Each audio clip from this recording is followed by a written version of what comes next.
여러분, 먼저 오늘 본문이 성경에서는 큰 전환점의 사건이다는 것을 기억하셔야 됩니다. 하나님의 사역의 방법이 바뀌는 정말 큰 전환점이다, 변곡점 같은 그런 부분이다 기억하시고 이제 말씀을 보셔야 됩니다. 그 엘리야의 이야기에서 제가 개인적으로 들었던 가장 큰 질문이 뭐냐면, 엘리야는 성정이 우리와 같다고 했는데 어떻게 죽음을 보지 않고 바로 하늘로 올라갔을까입니다. 또 우리와 성질이 똑같고 우리와 감정도 있는 그런 사람이고 우리처럼 죄도 짓는 그런 사람인데 어떻게 그는 죽음을 보지 않고 저 에녹처럼 그렇게 바로 죽음 보지 않고 하나님 나라에 올라갈 수 있을까? 그게 제 개인적인 가장 큰 질문이었습니다. 저는 그래도 엘리야 약간 발꿈치는 가는 것 같습니다. 금요일 날 비 준비하시니를 찬양하면 비가 오니까.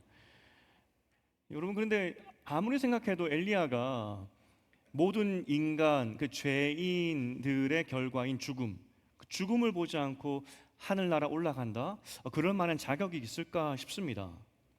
지금 갈멜산의 그 승리 이후에 19장에 와서 이렇게 하나님 나 죽여주세요 라고 했던 것이 엘리야입니다.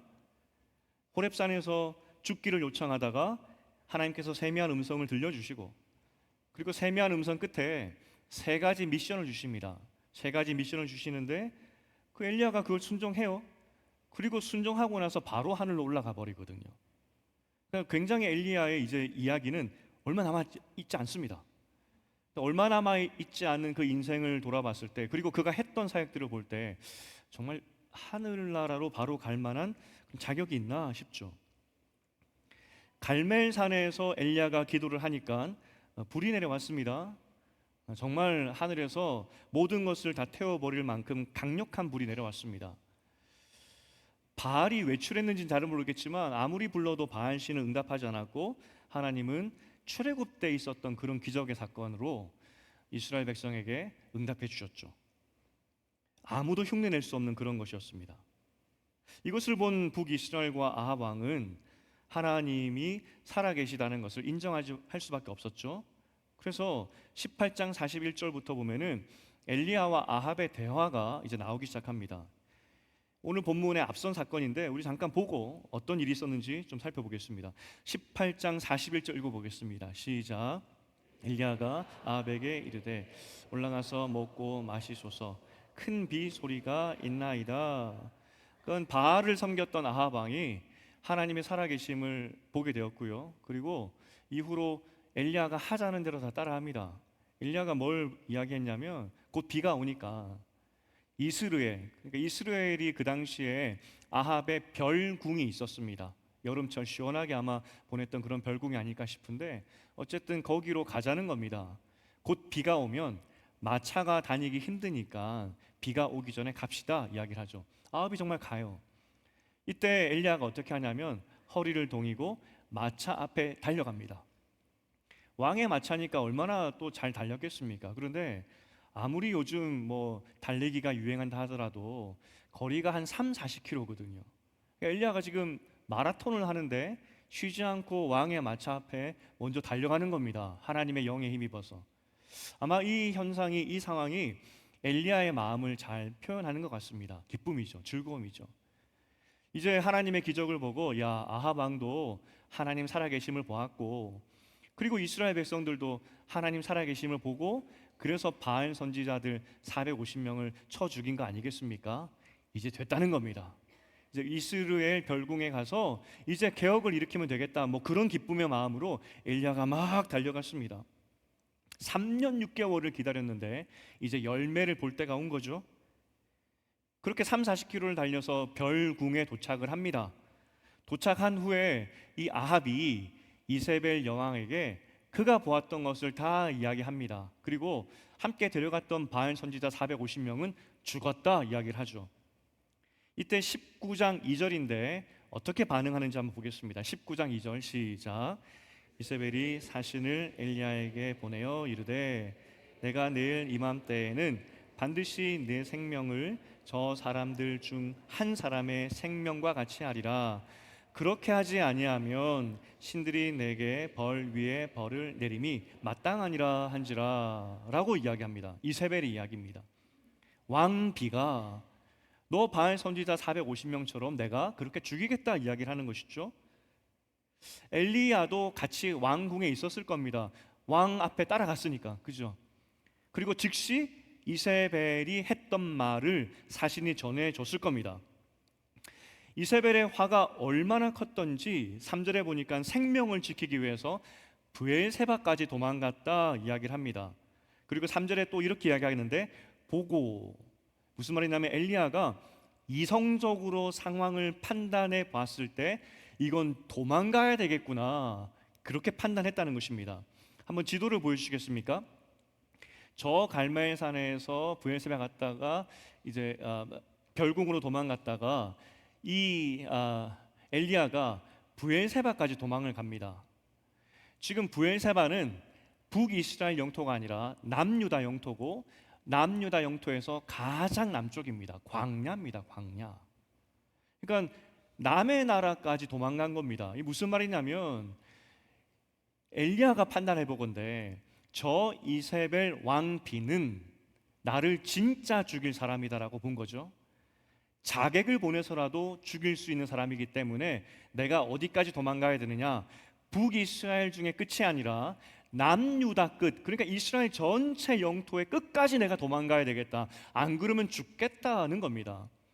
여러분, 여기서 이세벨 여왕의 성정이 좀 느껴지십니까? 얼마나 악독했고 얼마나 하나님의 선지자들을 대항하여서 칼을 갈았는지 느껴지십니까? 엘리야가 그렇게 도망갈 수밖에 없었다는 것입니다. 그리고 나서 엘리야는 그 브엘세바에서 사환을 두고 하룻길 정도 광야로 깊이 들어갑니다. 그리고 하나님과 독대하죠. 그게 열왕기상 19장 4절에 나옵니다. 우리 함께 읽어보겠습니다. 19장 4절 시작.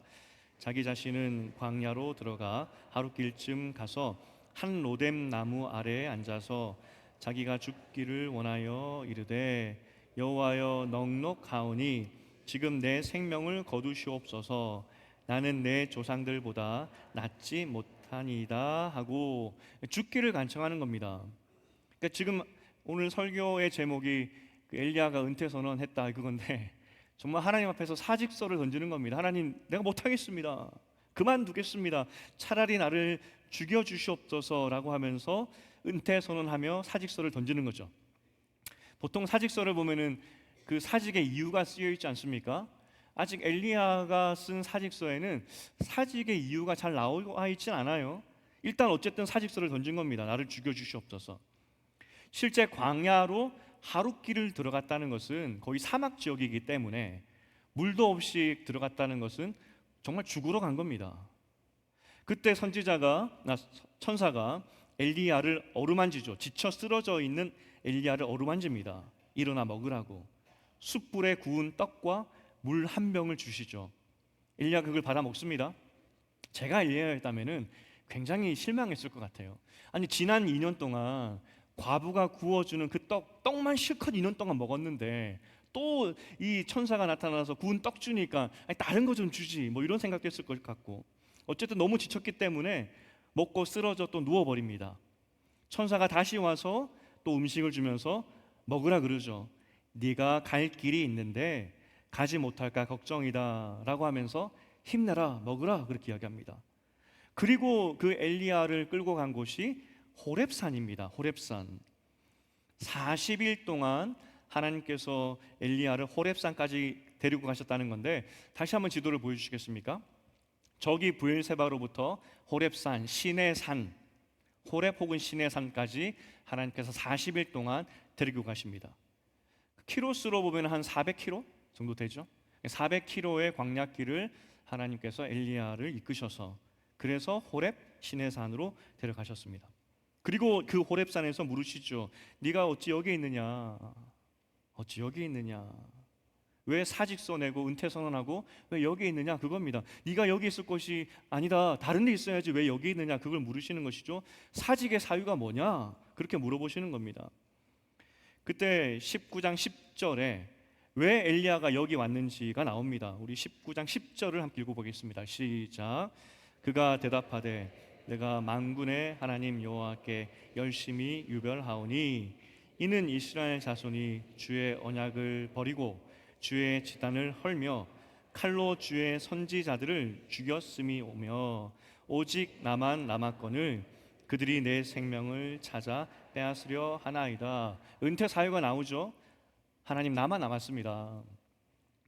이스라엘 자손이 언약도 버리고 제단도 헐고 선지자도 죽였습니다. 이 삼중 강조입니다. 언약, 제단, 선지자.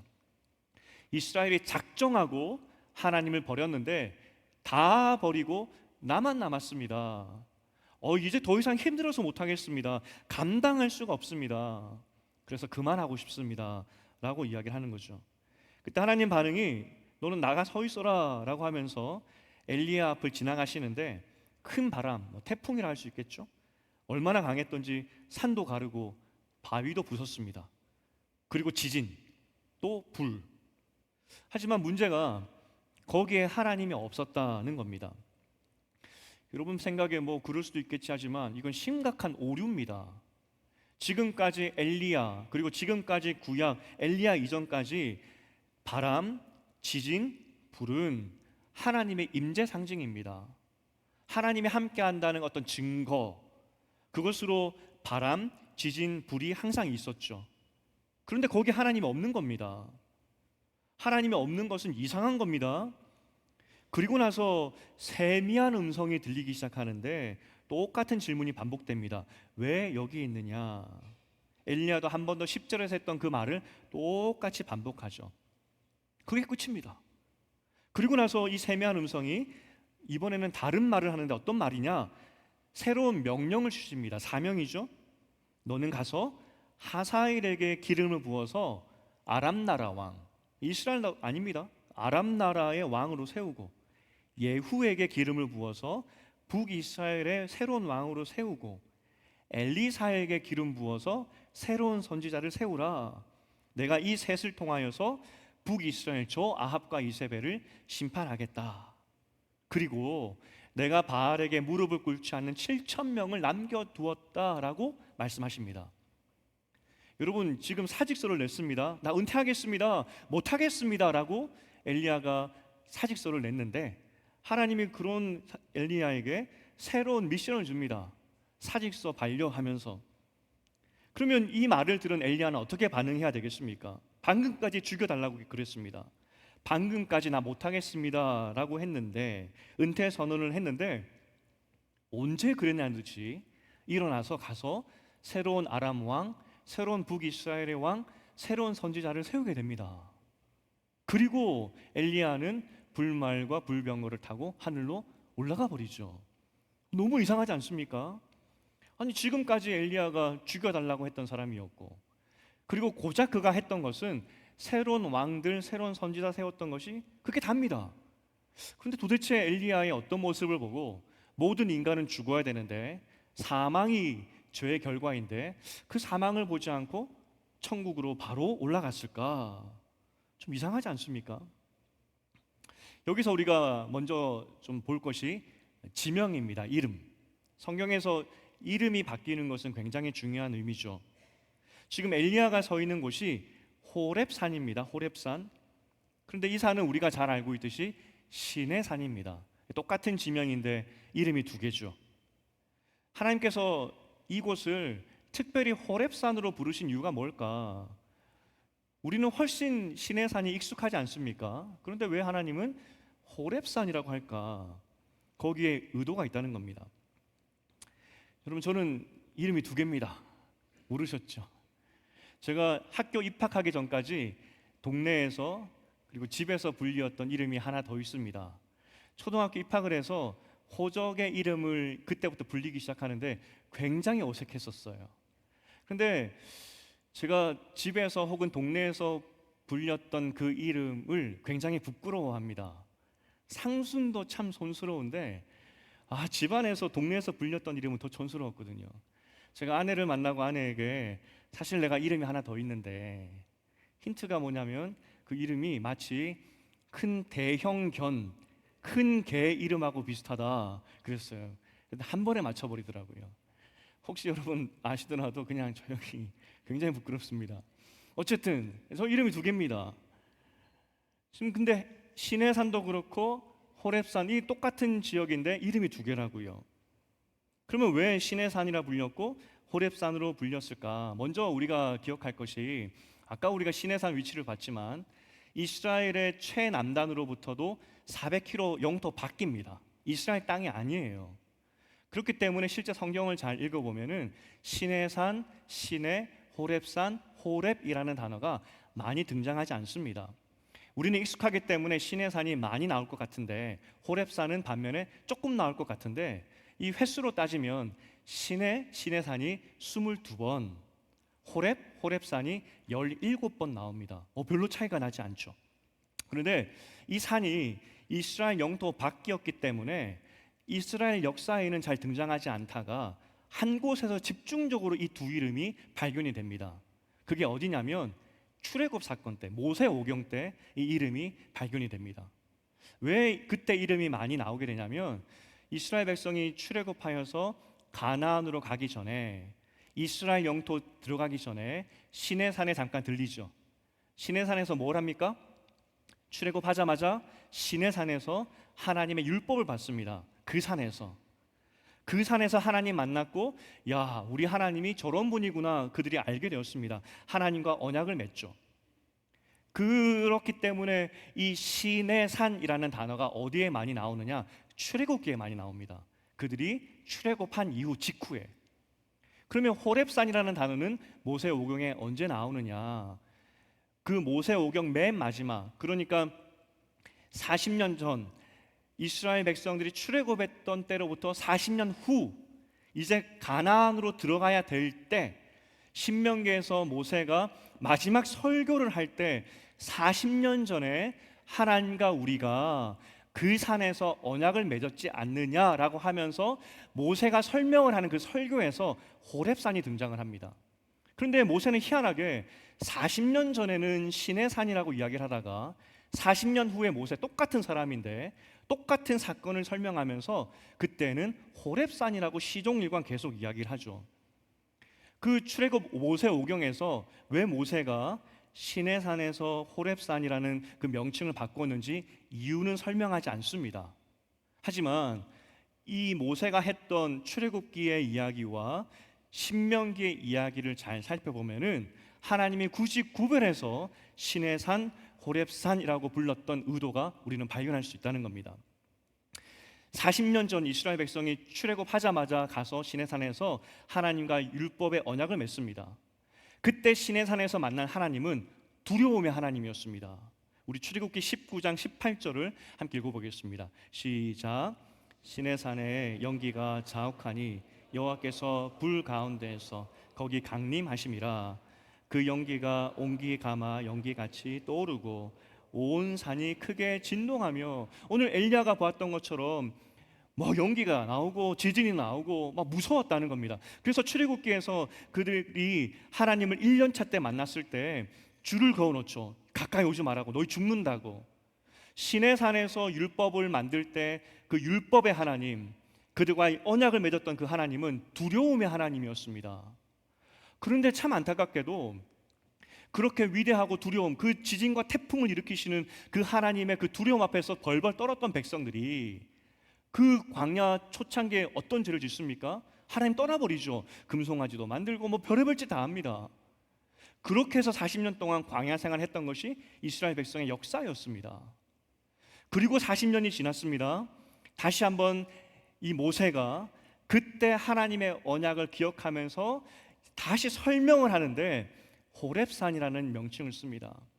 모세가 40년 전에 세웠던 그 언약을 기억하게 하면서 강조한 것이 무엇이냐면, 야, 그때 하나님 무서웠지? 그때 하나님께서 태풍과 지진과 불로 임하셨지? 너희가 벌벌 떨었지? 그걸 말하는 것이 아닙니다. 야, 40년 동안 너희가 그렇게 그 전능하신 하나님을 보았음에도 불구하고 거역한 역사가 40년의 역사 아니냐. 그런데 하나님이 40년 전에 그 언약을 기억하시고 너희를 이제 가나안 땅으로 보내주실 거야. 그걸 설명하는 곳이 이 신명기의 내용이고, 그래서 그 설명하면서 언약의 산을 지칭할 때 호렙산이라고 명칭을 바꾸면서 그 신의 산의 그 이미지가 호렙산으로 바뀌면서 어떤 이미지가 되었느냐, 하나님의 부르심, 그러함에도 불구하고 우리를 다시 불러주심, 그리고 새롭게 하심. 호렙산의 그래서 의미는, 모세가 사용했던 그 호렙산의 이미지는 그럼에도 불구하고 불러주시고 그럼에도 불구하고 새 출발 주시는 그 하나님. 그래서 가나안 땅에 들어가는 이 백성들에게, 40년이 지난 이 백성들에게 주는 메시지가 뭐냐면, 그 하나님을 기억하고 다시 불러주셨으니 그 하나님 붙잡고 살라고. 은혜의 장소죠. 그래서 모세가 그래서 굳이 용어를 다르게 썼다는 겁니다. 오늘 하나님께서 엘리야를 신의 산이 아니라 호렙산에 부르셨습니다. 신의 산에서 있었던 현상들을 보여주시죠. 태양과 불과 지진, 그것은 신의 산에서 보았던 두려움의 하나님이었습니다. 그런데 거기에 하나님이 없었습니다. 오늘 하나님께서 엘리야에게 보여주셨던 그 모습이 신의 산의 하나님이 아니라 호렙산이었습니다. 내가 새롭게 시작할 거라고, 내가 새롭게 새로운 역사를 시작할 거라고. 그리고 그 새 역사의 이야기가 뭐냐, 세미한 음성이었습니다. 지금까지 고대 근동의 모든 신들, 그리고 하나님의 역사도 태풍과 바람과 지진과 불의 모습이었습니다. 자연 현상들이나 기적을 통하여서 하나님께서 하나님의 살아계심과 그리고 하나님의 능력을 보여주었습니다. 권능의 방편이죠. 하지만 하나님께서 엘리야에게 말씀하십니다. 내가 더 이상 그러한 방법이 아니라 세미한 음성으로 새 역사를 써갈 것이다. 그리고 한 가지 더 있습니다. 남은 자 7,000명. 지금까지는 다윗 왕과 같은 그런 위대한 사람을 통해서 역사를 했다면, 이제부터는 남겨진 그루터기 같은 사람 7,000명을 통하여서 내가 내 나라 역사를 써갈 것이다. 그것을 엘리야에게 새 출발의 메시지로 주셨다는 겁니다. 이사야 6장 13절을 함께 읽어보겠습니다. 이사야 6장 13절 시작. 그 중에 10분의 1이 아직 남아 있을지라도 이것도 황폐하게 될 것이나 밤수리와 상수리 나무가 찍힌 후에 그루터기는 남아 있는 것 같이 거룩한 씨가 이 땅의 그루터기니라. 여러분, 여기서 기억할 것이, 이제부터 하나님께서 망해가는, 어쩌면 아합과 이세벨 때문에, 결정적인 그들의 범죄 때문에 북이스라엘은 이제 완전히 소망을 잃게 됩니다. 그리고 앞으로 남유다도 마찬가지죠. 이사야 이 배경이 망해가는 이스라엘에게 주신 메시지입니다. 어떤 메시지이냐, 내가 남은 자를 통하여서 새 일을 행하겠다는 그런 메시지인데, 이 메시지의 출발이 언제였느냐, 오늘 엘리야에게 호렙산에 임하셨던 세미한 음성이었다는 겁니다. 오늘 본문으로부터 하나님의 일하심의 패턴, 그 하나님의 일하심의 방법들이 바뀌게 되었다는 거죠. 여러분, 이 하나님의 사역이 예수님께도 이어집니다. 먼저 예수님에 대한 예언이 이제 본격적으로 나오기 시작할 겁니다. 이제 이스라엘이 망할 거니까 본격적으로 예수님에 대한 예언이 나오게 되는데, 예수님의 사역을 곰곰이 생각해 보십시오. 태풍과 불과 지진과는 전혀 거리가 멉니다. 계속 성경은 뭐라고 이야기하느냐, 연한 순 같고 어린 양 같은 그런 모습으로 이야기해 주죠. 마치 세미한 음성처럼, 연약한 음성처럼. 그리고 하나님의 나라는 그 약한 어린 양을 따르는 남은 자들을 통해서 이어질 것이다 라고 계속 예언이 나오게 되는 것입니다. 다윗 같은 왕들이 아니라 하나님께서 새 출발을 하게 되시는데, 연한 순 같고 어린 양 같은, 그리고 그 어린 양을 따르는 남겨진 사람들, 하나님의 세미한 음성을 따라가는 그 7,000명을 통하여서 역사하겠다. 이것을 엘리야에게 보여주신 것입니다. 엘리야는 이것을 철석같이 그냥 알아들어 버립니다. 지금까지, 방금까지 하나님 나를 죽여주시옵소서라고 했던 엘리야가 하나님께서 호렙산에서 내가 새 출발을 하게 될 것인데, 새 출발의 새 역사의 시작은, 그리고 방법은 세미한 음성이고 7,000명이다 라고 이야기하는 것이죠. 엘리야가 아무리 봐도 승천할 수 있었던 이유가 무엇이냐면, 하나님의 새로운 사역을 설명들었을 때 내가 더 이상 태풍과 바람과 그런 지진과 불이 아니라 세미한 음성이다라고 말했을 때 엘리야가 철수까지 알아들어 버리는데, 우리가 냉수 사역을 이야기하지 않습니까? 정말 엘리야가 하나님께는 추수날에 그 충성된 사자처럼 그 주인의 마음을 시원케 하는 얼음 냉수와 같이 하나님의 새 출발, 새로운 사역을 이해했고, 그래서 엘리야가 벌떡 일어나서 사표 던졌던 엘리야가 다시 세 명의 사람들을 세우는 그 길로 바로 떠나갔다는 겁니다. 오늘 본문은 그래서 단지 하나님께서 한 사람을 세웠다는 것이 중요한 것이 아니라 하나님이 새 시대를 여셨고 새로운 사역의 방법을 제시하셨고 엘리야는 그것을 이해했다는 겁니다. 그래서 죽기를 간구했던 엘리야가 갑자기 마음을 바꾸고 달려갔던 것이고, 하나님은 그러한 엘리야의 그런 하나님의 합한 마음을 보시고 하나님께서 죽음을 보지 않고 승천의 은혜로 함께 하셨다는 겁니다. 여러분에게 여기까지 설명드렸는데 하나님의 이러한 사역의 방법이 마음에 드십니까? 아니, 지금까지는 태풍과 불과 지진으로 기적으로 잘 보여주시다가 왜 갑자기 그 방법 아니야, 아닌 것 같아, 내가 이제는 세미한 음성으로 일할 거야, 그리고 다윗 왕도 아닌 것 같아, 내가 7천 명처럼 정말 연약한 그런 사람들을 통해서 일할 거야 라고 말씀하셨는데, 이 하나님의 일하시는 방법이 마음에 드십니까? 세미한 음성과 7천 명. 성경은 예수님 전에 엘리야 같은 선지자를 보내신다고 말씀하셨습니다. 엘리야가 누굽니까? 새 시대 여는 사람이죠. 엘리야가 누굽니까? 세례 요한입니다. 구약 성경의 맨 마지막 말라기, 그리고 맨 마지막 책에서 새 시대를 열 엘리야, 새 시대를 열 세례 요한을 설명하는 장면이 나오는데, 말라기 4장 4절을 함께 읽어보겠습니다. 시작. 너희는 내가 호렙에서 온 이스라엘을 위하여 내 종 모세에게 명령한 법 곧 율례와 법도를 기억하라. 4장 4절에서도 호렙이라는 단어를 쓰고 있습니다. 내가 새롭게 시작할 것이다, 새롭게 다시 모으고 새 방법으로 일할 것이다. 그리고 5절 6절에서 이렇게 이어서 이야기를 합니다. 5절 6절 시작. 보라, 여호와의 크고 두려운 날이 이르기 전에 내가 선지자 엘리야를 너에게 보내리니 그가 아버지의 마음을 자녀에게로 돌이키게 하고 자녀들의 마음을 그들의 아버지에게로 돌이키게 하리라. 돌이키지 아니하면 두렵건대 내가 와서 저주로 그 땅을 칠까 하노라 하시니라. 신약의 엘리야, 새 시대를 여는 세례 요한이 와서 뭐 했습니까? 그가 기적을 베풀었습니까? 태풍과 지진과 불로 이스라엘 백성에게 하나님의 영광스러운 모습을 보였습니까? 전혀 그렇지 않죠. 세미한 음성처럼 너희 회개해야 돼, 너희 하나님께 돌아와야 돼, 이게 엘리야의 사역의 방법이었습니다.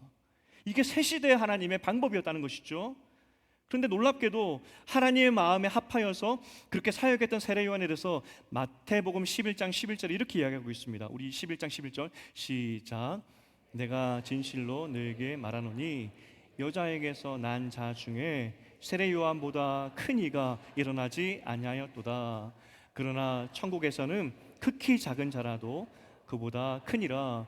하나님의 새로운 방법을 이해하는 사람이 없었기 때문에 하나님께서 태풍과 지진과 불로 일하셔야지 무슨 세미한 음성으로 일하십니까? 아무도 믿지 않을 때 세례 요한은 하나님의 방법을 이해하고 회개 메시지를 전했습니다. 그런 세례 요한을 보면서 예수께서 칭찬하셨습니다. 그 어떠한 여자가 낳은 여자보다도 훌륭하다고, 최고라고. 그런데 새 시대에는, 저 예수가 만들 새 시대에는 저 세례 요한도 하나님의 나라에서는 가장 미약한 자가 될 것이라고, 이게 새 시대의 모습이다라고 예수께서 말씀해 주셨습니다. 오늘 이야기를 정리하면 출애굽 때 분명히 하나님께서 태풍과 불과 지진 같은 기적으로 이스라엘 백성들에게 자신을 드러내 보이셨습니다. 그것들로 하나님의 백성을 보호해 주시기도 했고 이끌어 주셨죠. 하지만 하나님의 방법은 이제 바뀝니다. 태풍과 지진과 불이 아니라 세미한 음성입니다. 예수님도 그 세미한 음성에 이끌려서 많은 기적이 있었지만 결국은 그 세미한 음성에 이끌려서 어린 양처럼 도살장으로 끌려가는 그 모습으로 순종하며 하나님 말씀에 순종하며 십자가에 죽으셨고, 이후에 7천 명처럼 남겨진 이름 없는 사람들을 통하여서 하나님의 나라가 이어지게 되었다는 겁니다. 이게 새 시대의 모습입니다. 우리에게 적용하면 다시 여러분에게 질문 던지고 싶습니다. 하나님의 일하시는 방법이 더 이상 태풍이나 지진이나 불이 아니라고 하는데, 세미한 음성이라고 하는데, 여러분 이 방법이 마음에 드십니까? 이 세미한 음성을 직역하면 어떻게 되냐면 미세하고 침묵 같은 목소리입니다. 미세한데, 이 말이 안 되지 않습니까? 미세한데 침묵 같은 목소리. 안 들린다는 거죠. 이전에는 누구도 다 알 수 있는, 누구도 다 느낄 수 있는 전율이 느껴지는 태풍과 지진과 불의 방법이었다면, 지금은 이거 들리지도 않는 미세하면서 침묵 같은 목소리로 우리와 함께 하신다니, 이 방법이 여러분 이해가 되고 믿어지고 받아들여지냐고요. 근데 여러분 이 음성을 잘 묵상해 보십시오. 들릴 것 같지 않은 미세하고 침묵 같은 목소리이지만, 이 목소리는 누구 목소리입니까? 하나님 아버지 목소리입니다. 천지를 지으신, 아무것도 없던 것에서 모든 것을 만들어내신 전능하신 그 목소리. 이전까지는 저 이방신들도 할 수 있는, 열심히 빌면 어떻게 흉내내 낼 수 있는 태풍과 지진과 불의 방법으로 하나님도 일하셨다면, 이제는 내가 천지를 지은 그 목소리로 너희와 함께하며, 내가 그 권능의 목소리를 너희에게 들려주어서, 그리고 그 권능의 목소리를 깨닫고 이해한 7천 명을 통하여서 내가 일할 것이다. 어떻게 감히 태풍과 지진과 불 따위와 하나님의 그 권능의 목소리를 비교할 수 있느냐? 이게 엘리야에게 하신 말씀이라는 겁니다. 엘리야는 더 큰 태풍과 지진과 불을 원했습니다. 아니 하나님, 조금 더 강력하게 역사하셔서 이세벨의 마음도 좀 바꿔주시지. 이제 나만 남았습니다. 왜 더 강력하게 역사하지 않으셔서 나를 죽게 만드셨습니까? 삐진 겁니다. 하나님 왜 더 강하게 역사하지 않았습니까? 왜 더 큰 기적을 함께 하지 않았습니까? 내가 죽게 되었습니다. 그때 하나님께서 말씀하십니다. 더 이상 나 그 방법으로 일하지 않을 거야. 나는 내 목소리를 할 거야.